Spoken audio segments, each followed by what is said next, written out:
Salut à tous, j'espère que vous allez bien. Alors, si c'est la première fois que tu me découvres, je te demanderai de t'abonner, d'activer la cloche des notifications, de liker, de partager massivement la vidéo et de nous laisser également des commentaires. Alors, si cela est fait, je te dis merci pour ton geste. Comme je le dis constamment dans mes partages, que Salomon dit qu'il n'y a rien de nouveau.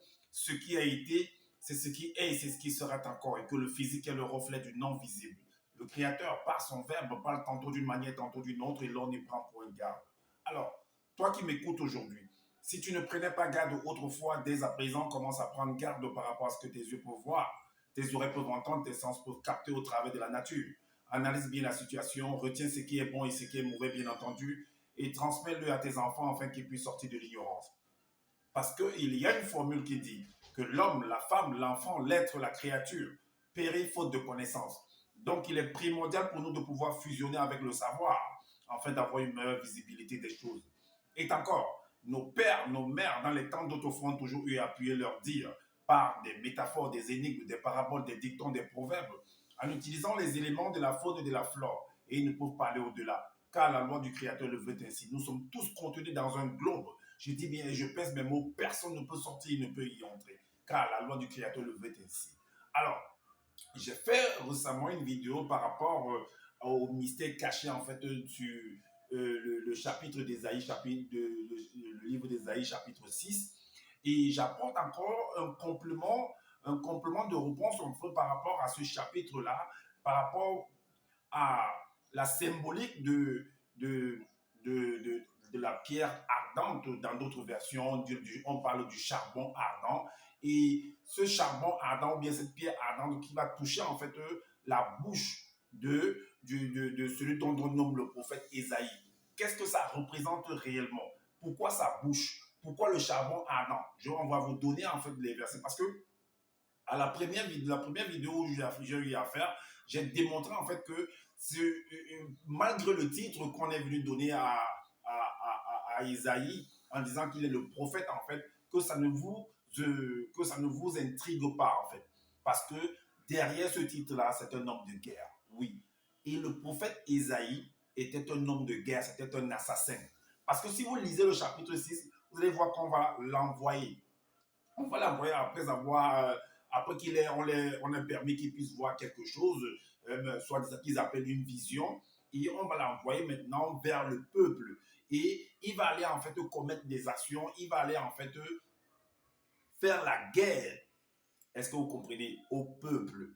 Puisque les paroles qui sont mentionnées là, après on les soi-disant purifiés, on parle de la destruction. Et on va entrer en fait on va vous présenter en fait quelques versets pour vous montrer en fait que c'était la guerre et que le prophète Isaïe était un homme de guerre, était un assassin. Est-ce que vous comprenez? Alors pour ça, on va aller dans les Bibles classiques. On va lire on va lire au chapitre 6 du livre d'Isaïe là-même.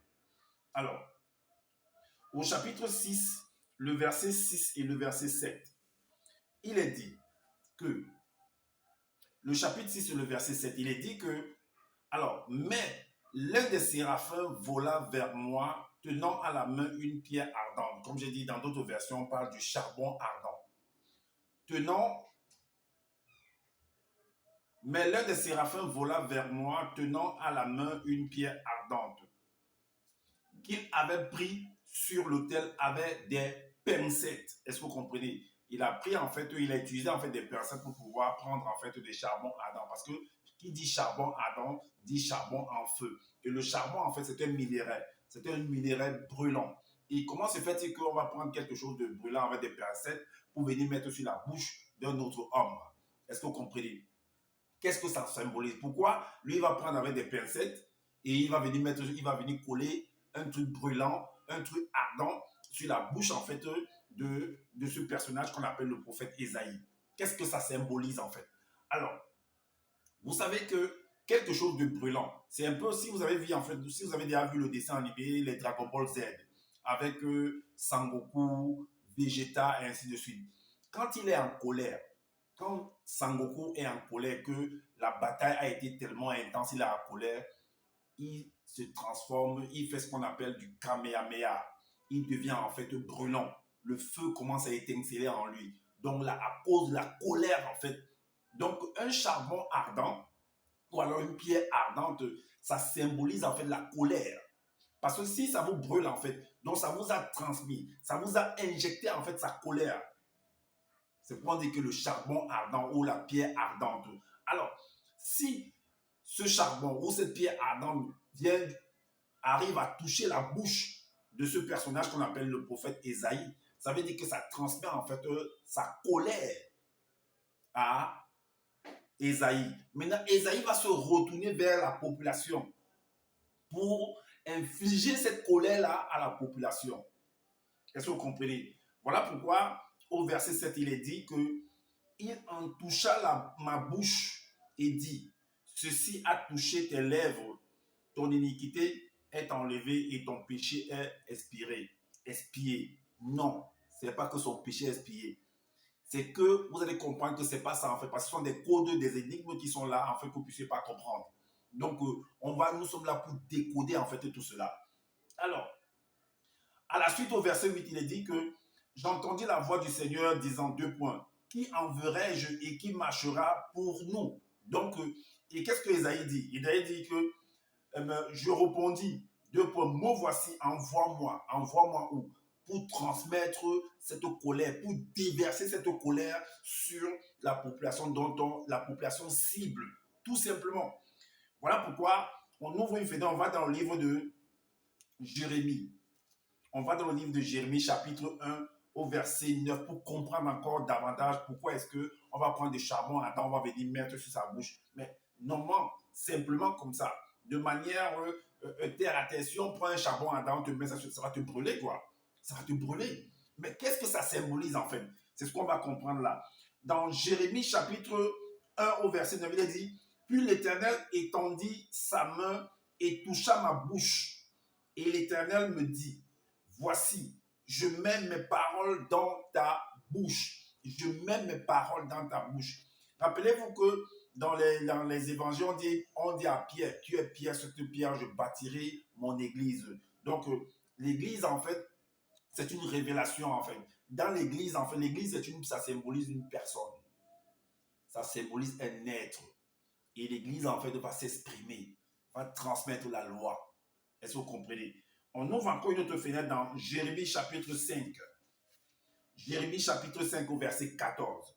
Il est dit, c'est pourquoi ainsi parle l'Éternel, le Dieu des armées, le Dieu des armées. Vous comprenez? Et les armées, les armes, c'est quoi? C'est pour faire la guerre. Donc les gens de l'armée sont là pour faire la guerre. Est-ce que vous comprenez? Le Dieu des armées. Parce que vous avez dit cela, voici, je veux que ma parole dans ta bouche soit du feu.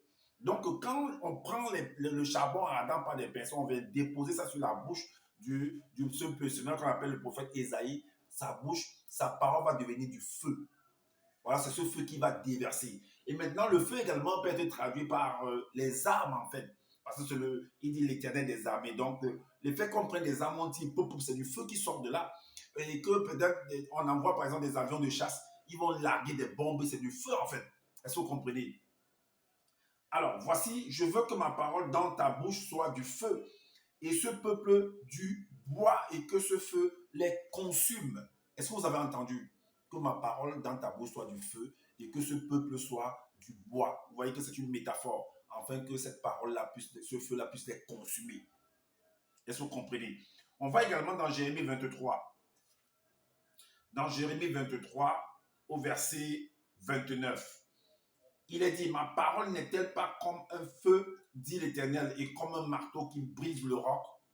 Le roc également, c'est un être. Donc ça brise ce roc. C'est un feu également dévorant. Est-ce que vous comprenez? Et dans le livre de Osée, il est dit quoi?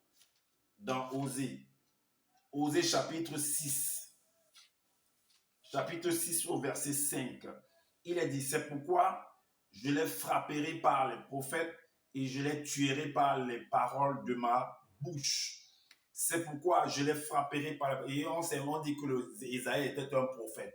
Donc c'est pourquoi je les frapperai par les prophètes, je les tuerai par les paroles de ma bouche et mes jugements éclateront comme la lumière.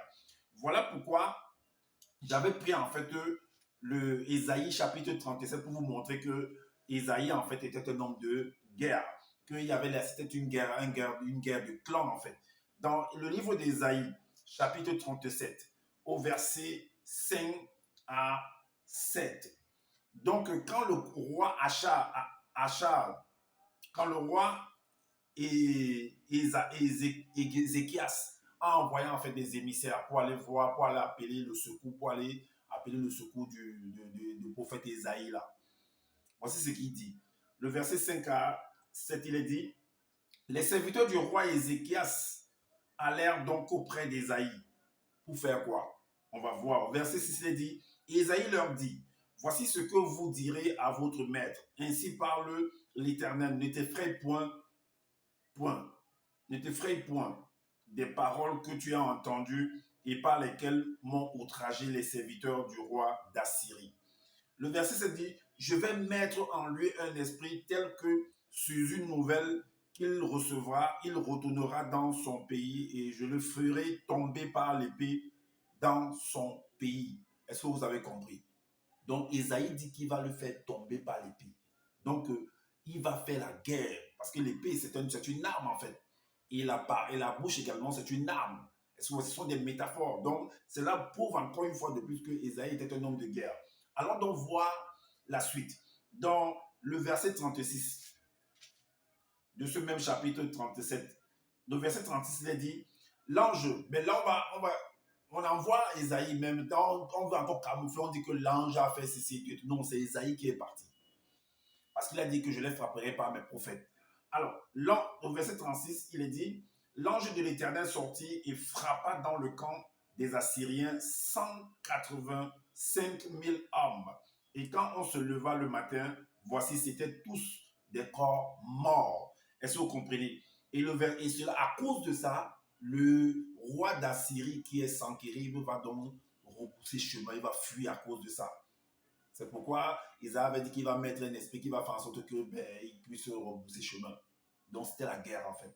Alors voilà pourquoi il dit au verset 37, alors Sanchérib, le roi d'Assyrie, leva son camp, partit et s'en retourna et il resta à Ninive, tout simplement. Donc c'est ce complément de réponse en fait que je voulais apporter en fait pour ajouter à cette vidéo du mystère caché en fait d'Ésaïe 6 en fait. Est-ce que vous voyez, pour vous montrer encore davantage que Ésaïe en fait, ce prophète-là était un homme de guerre, un assassin, très simplement. Est-ce que vous comprenez? Comme je l'ai toujours dit, que je suis là pour vous montrer, pour décoder tous ces énigmes qui sont mentionnés dans les livres classiques, afin que vous puissiez comprendre, vous qui n'avez pas le temps de lire. Est-ce que vous comprenez? Alors, comme je le dis constamment à la fin de mes vidéos, que je n'ai pas la science infuse. Si vous trouvez qu'il y avait des manquements par rapport à ce que je viens de dire, dites-nous en commentaire, sinon faites des vidéos pour pouvoir éclairer les uns les autres. Également, abonnez-vous à ma chaîne, activez la cloche des notifications pour être avec des prochaines vidéos, likez, partagez massivement cette vidéo aussi, afin de faire connaître en fait, voilà, comment décoder en fait les énigmes et ne pas avoir peur, ne plus avoir peur en fait de ces gens qui se disent qu'ils sont des pasteurs, ils sont des ceci, donc cela, qu'ils ont été envoyés par Dieu, par ceci, par cela, en fait de venir vous anarquer. Est-ce que vous comprenez? Et prenez soin de votre famille, prenez soin de votre santé, car c'est important pour le combat futur. Je vous dis à bientôt pour une prochaine vidéo. Ciao!